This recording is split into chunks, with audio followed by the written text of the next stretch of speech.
जय श्री हरि विठ्ठल। महाराष्ट्र के सोलापुर जिले में पंढरपुर नामक एक नगर है। पंढरपुर में श्री हरि विठ्ठल भगवान का मुख्य मंदिर है। आषाढ़ महीने की एकादशी को पूरे महाराष्ट्र और कर्नाटक से लाखों लोग पंढरपुर भगवान विठोबा अर्थात विठ्ठल भगवान का दर्शन करने आते हैं। तो चलिए शुरू करते हैं विठ्ठल भगवान, पांडुरंग और उनके भक्त पुंडलीक की कथा। लोहदंड नामक गांव में एक विद्वान ब्राह्मण रहता था। उसका नाम था जानदेव। वह अत्यंत सज्जन पुरुष थे।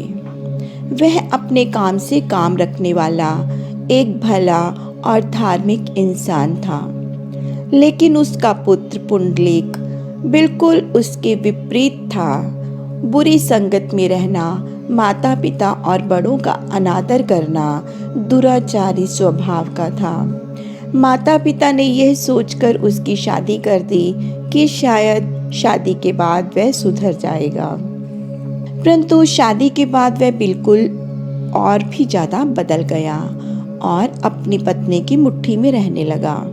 पुंडलीक को अपने सुख के आगे किसी की भी परवाह नहीं थी।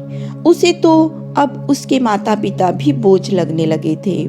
वह सोचता कि माता पिता मर जाए तो उसे उनसे छुटकारा मिल जाए। एक दिन जानदेव अपने भाग्य को कोस रहे थे और सोच रहे थे कि उन्हें इस दुख से मुक्ति कैसे मिलेगी। तभी उन्हें अपने घर के बाहर कुछ आवाजें सुनाई दी। वह देखने के लिए घर से बाहर आए और देखा कि काशीनाथ की यात्रा के लिए भक्तों का एक समूह गांव में रात्रि ठहरने के लिए आया था। उस समूह में कुछ बुजुर्ग और कुछ नौजवान थे। उन्होंने देखा कि जवान लोग अपने बूढ़े माता पिता की सेवा कर रहे थे। यह दृश्य देखकर पुंडलीक के माता पिता बहुत दुखी हुए और उनकी आंखों में आंसू आ गए कि हमारी ऐसी किस्मत कहाँ, हमारी किस्मत में ये सुख कहाँ। दुखी होते हुए वे दोनों घर के भीतर चले गए।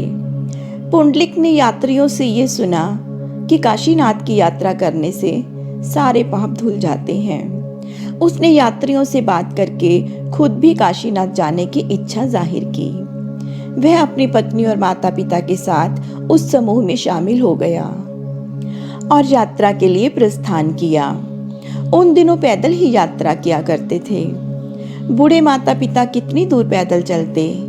उधर उसकी पत्नी भी थक चुकी थी। पुंडलीक ने अपनी पत्नी को अपनी पीठ पर उठाया और माता पिता के गले में रस्सी बांधकर उन्हें खींचकर ले जाने लगा। चलते चलते साथ के यात्री उनसे छूटते गए और वह राह भटक गया। काशी के दक्षिण दिशा में स्थित कुक्कुर स्वामी के आश्रम तक पहुंच गए। उसने कुक्कुर स्वामी से काशी का मार्ग पूछा।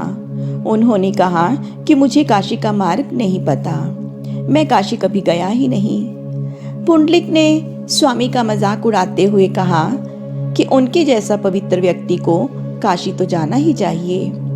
यह सुनकर स्वामी शांत रहे। फिर पुंडलीक से बोले कि आज की रात आश्रम में ही रहो, कल प्रातः गांव वालों से काशी जी का मार्ग पता करेंगे।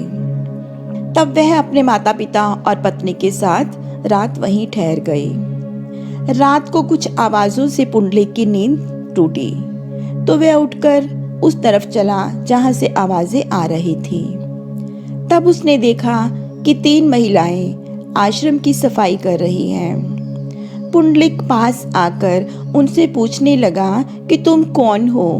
तब उन्होंने कहा कि हम गंगा, यमुना और सरस्वती नदियां हैं। हम आश्रम की सफाई करने आए हैं।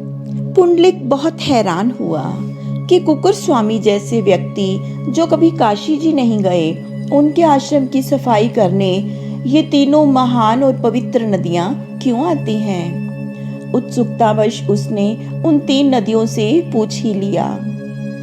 तब उन्होंने कहा कि अध्यात्म, कथा, भक्ति धार्मिक स्थल पर जाने से या महंगी प्रार्थनाओं पर निर्भर नहीं करती, बल्कि वो केवल आपके कर्म पर निर्भर करती है।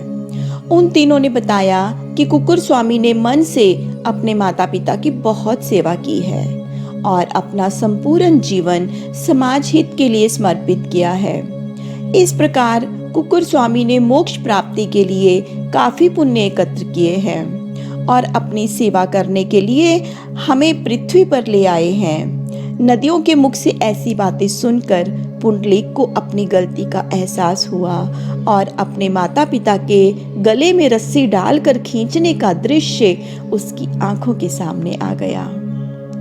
अपने दुर्व्यवहार से अपने माता पिता को हुए कष्ट को याद करके वह व्याकुल हो गया और रोने लगा। उसे खुद पर क्रोध आने लगा। अपने आप को दुष्ट और पापी कहकर वह रोने लगा।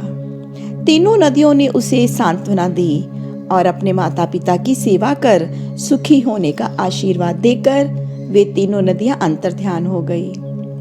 अपनी आंखों के आंसू पोंछते हुए वह माता पिता के पैरों पर गिरकर क्षमा याचना करने लगा। दूसरे दिन सबने कुकर स्वामी का आशीर्वाद लिया और काशी के लिए रवाना हो गए। अब पुंडलीक ने माता पिता के लिए बैलगाड़ी की व्यवस्था की और स्वयं अपनी पत्नी के साथ पीछे पीछे पैदल चलने लगा। दुराचारी पुंडलीक अब मात्र पितृ भक्त और सदाचारी पुत्र बन गया था। काशीनाथ की यात्रा के पश्चात वह माता पिता के साथ पंढरपुर वापस आया। अब वह नियमित रूप से माता पिता की सेवा करने लगा। माता पिता की सेवा ही अब उसके लिए भगवान की भक्ति थी। भगवान विष्णु पुंडलीक की इस सेवा भावना से बहुत प्रसन्न हुए और उसकी इस सेवा भक्ति की परीक्षा लेने के लिए पंढरपुर जाने का विचार करने लगे। भगवान का पंढरपुर में आने का एक और कारण भी था। एक बार माता रुक्मिणी भगवान कृष्ण से रूठकर द्वारिका छोड़कर पंढरपुर में आकर तपस्या करने लगी। तब भगवान कृष्ण देवी रुक्मिणी को मनाने उनके पीछे आए। तभी उन्हें अपने भक्त पुंडलीक की याद भी आ गई, जिसकी मातृ और पितृ भक्ति से भगवान कृष्ण और माता रुक्मिणी बहुत प्रसन्न थे।